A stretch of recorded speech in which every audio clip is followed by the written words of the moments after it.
Hey guys, this is Jessica Davis and this is Jessica's Life with God. Sorry if you hear any noise in the background. My car is on, so it might be a little noisy, but I just have a message for you guys today about promises, about God's promises, and about how we're called to be faithful in his promises, faithful and blameless in his promises. So what is a promise? A declaration or assurance that one will do a particular thing or that particular thing will happen. God's promises are going to come to pass. So I'm just going to read to you guys what the Lord gave me. I'm just going to read it off of my notebook from journaling today. So God's promises are going to come to pass. Let's not get impatient while waiting for him to fulfill them. For instance, Abraham and Sarah.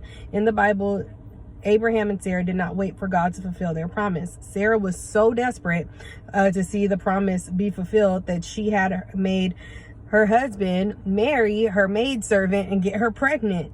And they produced a child, which we know the child now is Ishmael. And the child that God promised her, how could she be blessed with the promise God gave her if she decided to make the decision for herself to have her husband commit the promise with someone else? So she decided in her mind that because she was desperate. So when we act out of desperation, we do things that make no sense.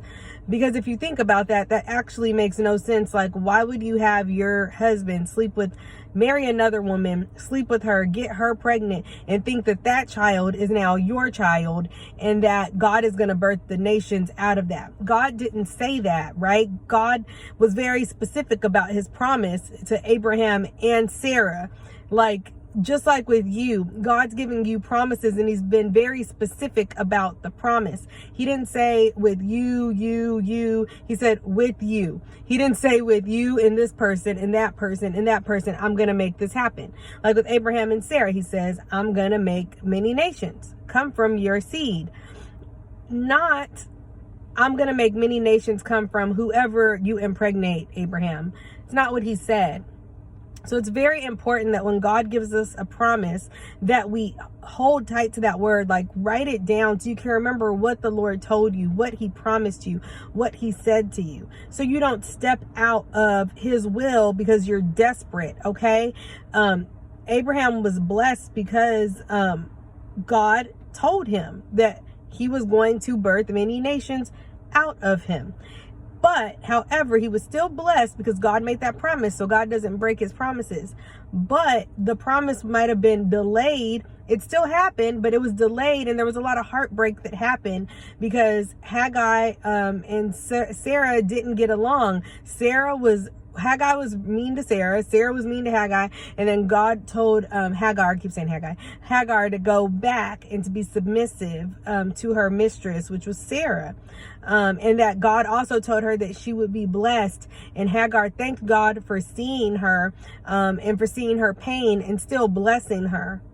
So let me finish going on what I have to say. God gave her, she decided to make the decision for herself to make her husband commit the promise with someone else's body. God never told them they would birth many nations through a surrogate. It's important to increase your faith during this time of doubt, the times of doubt, than to take matters into your own hands and cause more hurt or pain. So it's important to not cause more hurt, more pain, and more confusion in your life. Because think of how confusing that would be to think, okay, God told me he's going to give me this promise. Well, I'm going to do X, Y, and Z to speed up the process. Why would God need your help in speeding up the process? God's timing is not our timing. The Bible tells us he's not working within our space or time. So it's important to wait, and while waiting, being faithful and to be blameless in waiting and not trying to do things to interject with what the Lord is trying to do in your life. Okay. So in this season, y'all, the promises that God has told you are going to happen, they are going to happen. It may not be at the time you think it's supposed to happen, but it's going to be at the right time when God has prepared you enough for that, or he sees that you're walking blamelessly, spotlessly.